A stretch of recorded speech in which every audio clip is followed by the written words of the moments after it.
It's great to be joined today by Jackie Salit, who is an advocate for the rights of independent voters, also president of Independent Voting, which is the largest network of independent leaders and activists in the U.S. with organization in 40 states. Jackie, I think a good place to start before we get into third parties is maybe talking a little bit about independent voters. There's sometimes the idea that by virtue of being an independent voter, you're either a centrist or in some way neutral between conservative and political ideas. For the most part, that's not true, though, right? I mean, for the most part, independent voters have no party affiliation, but they do still tend to be on one side or the other of the political spectrum.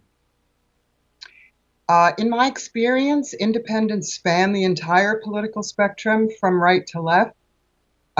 When you ask them about social issues or policy issues, those kinds of things. However, the bond that ties independents together, and as you know, this is now 44% of the country who identify themselves as independents. The bond that ties them together is a belief that the political system is broken, that the parties serve largely their own self-preservation and not the purpose and the mission of representing the interests of the American people. And they have declared themselves to be independents because they want to make a statement about that. Sure, and I guess my point is, and I'm curious whether you would agree, that an independent party is sometimes thought of as a definitive centrist party, but that in reality that there's no rule that says that that's the way it would have to be. You have lots of independents that are on the right and even to the right of the Republican Party. You have lots of independents that are certainly to the left of the Democratic Party. And would you agree that it would be wrong to assume that an independent party of any substantial size would be necessarily simply a centrist party between Democrats and Republicans? I would totally agree with that.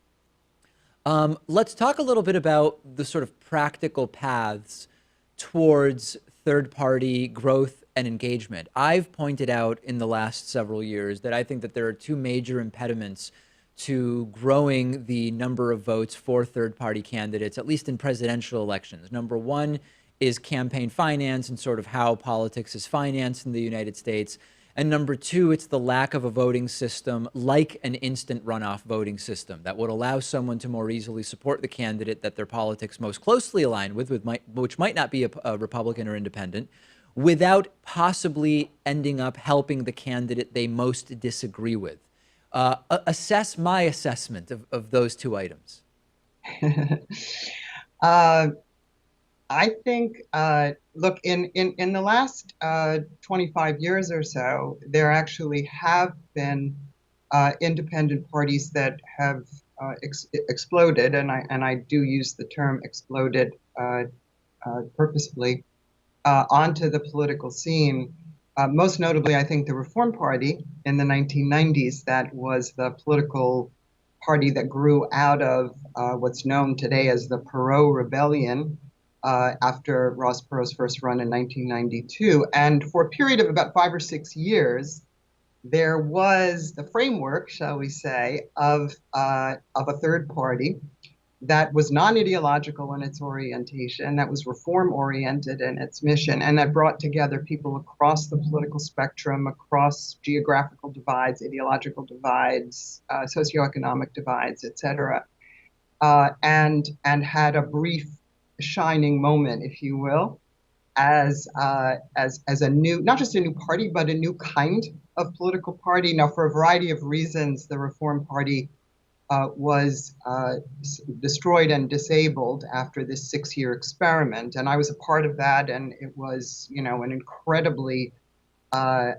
energized and controversial political effort, controversial in a lot of political circles. So I think that when you point to barriers, and surely those barriers are there, from ballot access to the fear of spoiler voting to campaign finance regulations, to debate regulations, to the ways that elections are administered, namely as a bipartisan rather than a nonpartisan affair, and so on and so forth. All of that comes into play. There's no question about that.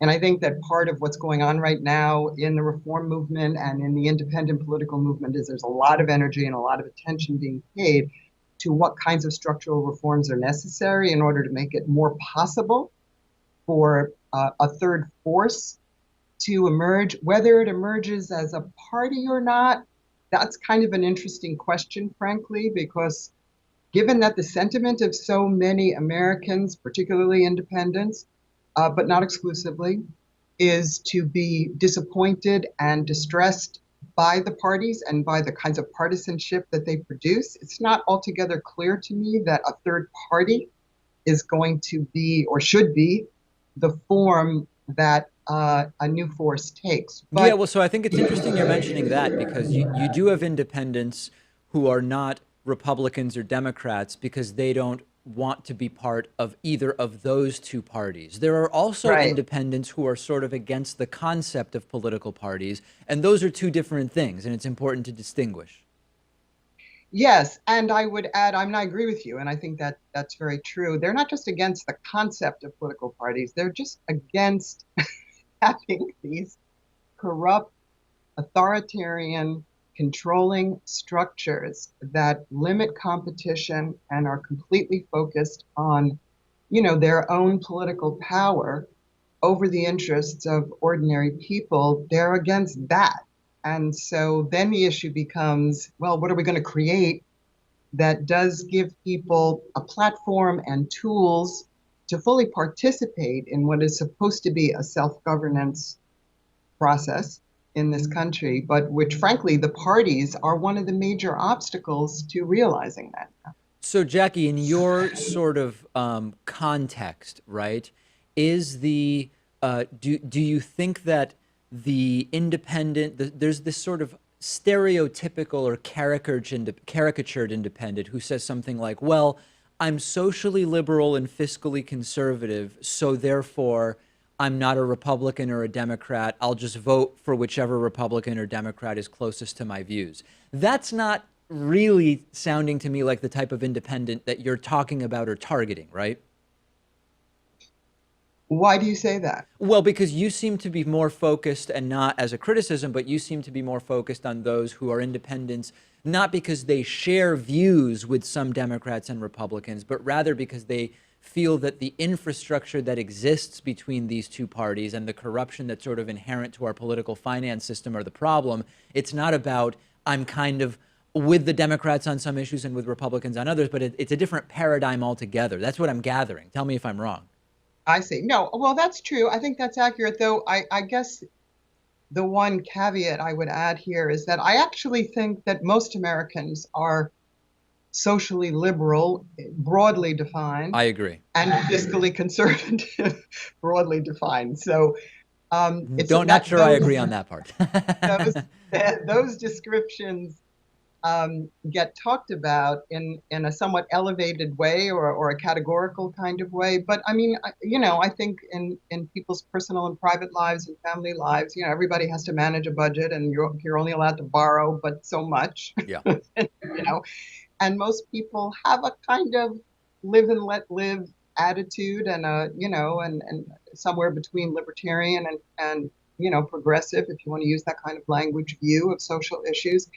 But I think, in a way, maybe the point that you're making, and here I think this is very important, is that the parties and the structure of the parties actually prevent people from coming together across the ideological divide. One of the things that, in my experience in the Reform Party, for example, which was a true left-right coalition, was that we talked a lot about the building a bridge between the overtaxed and the underserved, for example, and finding that there was actually tremendous commonality of interest and purpose among many different kinds of Americans, but the party system really channels people into a kind of divide, and I think that's part of what we're grappling with. And I think, again, independents have an important role to play in helping the country as a whole reshape some of these paradigms and create some new tools for us to deal with all of this in a different way.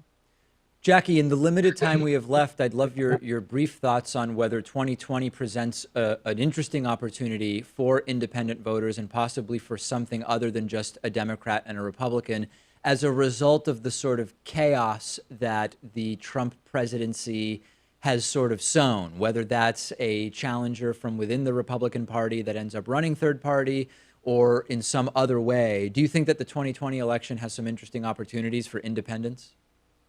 I think it does. I think it raises a lot of really important tactical issues and, if you will, developmental issues for Hmm. the country. But yeah, there's a huge amount of chaos, and both parties are in chaos, by the way, not just Trump's party, but the Democratic Party is as well. And you have this huge swath of Americans that are out there that are not aligned with any political party. I think there's a basis for some new and, and pretty explosive things happening. We've been speaking with Jackie Salit. She is president of Independent Voting, and a super interesting topic that we've been covering for a long time. Jackie, I really appreciate you talking to me today. Well, thank you so much for inviting me. It was great talking to you too.